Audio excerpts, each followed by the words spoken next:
Mwili wangu kwa kweli. Hata yeye amekufa yeye. Mwili wangu kuna mengi sana.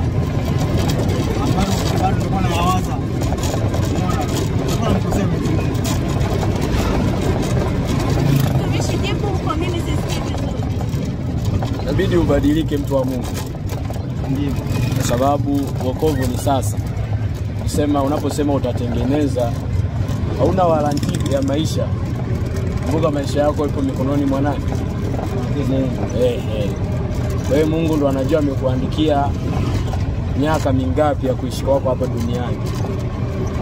Kama alivyotangulia kusema mama, unaweza kushangaa kumbe ilikuwa ni leo, kwa sababu hujui kesho yako, hujui baadaye yako. Unaona? Kama maandiko yanasema wokovu ni sasa. Sio nitaokoka ama nitaamua kuokoka. Unaona? Kwa nafasi ulionayo sasa hivi na uzima ulionao sasa hivi, ndio unatakiwa ufanye uamuzi sasa hivi.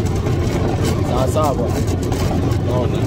Kwa hiyo kuokoka ni jambo la msingi pia, lakini jambo la muhimu. Unaona? Kwa sababu Biblia inasema kwamba mshahara wa dhambi ni mauti, bali kalama ya Mungu ni uzima wa milele. Unanielewa? Manake maisha ya dhambi siku zote yanapunguza miaka yako ya kuishi duniani.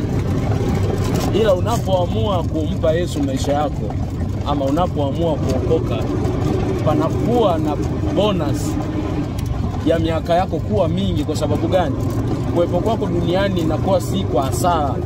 Yaani Mungu anaona sababu ya wewe kuendelea kukuacha ukikuwa hai duniani, kwa sababu anaona pengine lipo kusudi ambalo lake yeye, ambalo ndio aliyokuumbia wewe kuweza kuwepo duniani, unaweza ukalifanya ama ukalitekeleza. Lakini maisha ya dhambi siku zote unakuwa hapo kwenye kusudi la shetani, kwa sababu unapofanya maovu siku zote unakuwa unatimiza mapenzi ya shetani. Yaani yale ambayo unakuwa unaendelea unadumu kuyafanya, hayo yanakuwa ni faida kwa shetani, yanakuwa ni faida kwa adui shetani, lakini kwa Mungu inakuwa ni hasara. Unanielewa?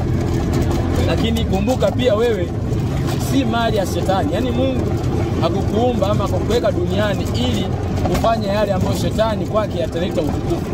Mungu alikuumba ili ufanye yale ambayo kwa Mungu ndio atampa utukufu, lakini kwa shetani itakuwa ni maumivu. Sasa jaribu tu kufikiria maneno haya. Hatuwezi kuwa na maneno mengi ya kukushawishi, kwa sababu sisi tunajua moyo wa mtu siku zote, ukifanya mabaya wenyewe unagafirika. Yaani hakuna mtu mwenye amani anayeishi katika maisha ya dhambi. Unaona? Hakuna mtu ambaye anaweza kupata amani. Hata wewe mwenyewe ni shahidi wa moyo wako, na moyo wako tunajua unakushuhudia hilo, kwamba hakuna amani kwa wabaya. Hakuna amani ndani ya uovu. Ila amani na furaha ipo ndani ya haki, imo ndani ya kutenda mema. Unanielewa? Kwa hiyo usiseme kwamba nitaokoka, kwamba ndo najifikiria.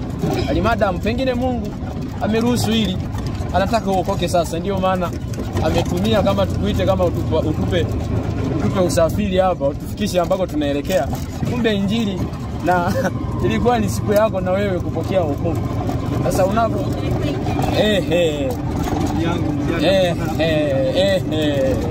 na pengine usiishie tu kusikia tu injili. Umeona? Usikie lakini pia uipokee. Sababu Biblia inasema wote waliompokea aliwapa uwezo wa kufanyika kuwa wana. Kwa sababu ukimpokea Yesu Kristo ndio unafanyika kuwa nani? Kuwa mwana. Kwa hiyo baba, jaribu kuyatafakari maneno haya na uamue kumpa Yesu maisha yako. Au unasemaje mtu wangu?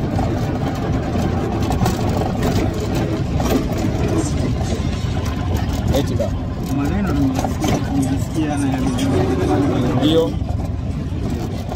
Siwezi kusema mwenyewe sijaelewa. Ndio.